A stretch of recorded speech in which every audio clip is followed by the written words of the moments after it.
রয়েছেন তাদের পরিবারের কাছে আমরা দুঃখ প্রকাশ করি এবং ক্ষমা প্রার্থনা করি এবং পাশাপাশি এই সমস্ত ঘটনার সুষ্ঠু তদন্তের মাধ্যমে এর বিচার যাতে হয় সেটা আমরা প্রত্যাশা করি। অন্তর্বর্তীকালীন সরকার গুম খুন কমিশন করেছেন, আন্তর্জাতিক অপরাধ ট্রাইব্যুনাল এই ধরনের অপরাধ কগনিজেন্সে নিয়ে এর বিচার কার্য পরিচালনা করছে। তা আমরা আশা করব সুষ্ঠু নিরপেক্ষ তদন্তের মাধ্যমে আমাদের বিরুদ্ধে যে অভিযোগ আছে তার সুষ্ঠু তদন্ত হবে এবং এর বিচার হবে এবং এইভাবেই আমাদের দায় মুক্তি সম্ভব। অন্য কোনোভাবেই আমরা এই দায় থেকে মুক্ত হতে পারবো না। কেবলমাত্র সুষ্ঠু তদন্ত এবং বিচারের মাধ্যমেই আমরা দায় মুক্ত হতে চাই।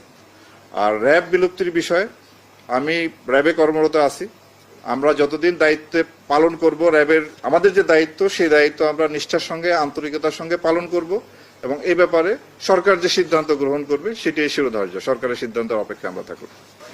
আমরা এই পর্যন্ত যে ছিনতাই, ডাকাতি, চাঁদাবাজির সাথে সম্পৃক্ত 16 জন র্যাব সদস্যকে আটক করে তাদের বিরুদ্ধে ফৌজদারি অভিযোগ আনয়ন করেছি এবং ভবিষ্যতেও কোনো সদস্য যদি এই ধরনের অপরাধের সাথে সম্পৃক্ত হয় তাদের বিরুদ্ধে ফৌজদারি মামলা এবং পাশাপাশি বিভাগীয় মামলা দুইটি অব্যাহত থাকবে এবং আমরা এই বিষয়ে অত্যন্ত কঠোর অবস্থানে আছি। পুলিশের ক্ষেত্রে দাবি উঠেছে, র্যাবের ক্ষেত্রেও দাবি উঠেছে। আমরা পোশাক পরিবর্তনের বিষয়ে আমরা চিন্তা ভাবনা করতেছি র্যাবের জন্য যাতে একটি আইন প্রণয়ন করা যায়। র্যাবের কোনো আপনার নির্দিষ্ট আইন নাই, আর্ম পুলিশ ব্যাটালিয়ন আইন সংশোধন করে র্যাব বাহিনী গঠন করা হয়েছে।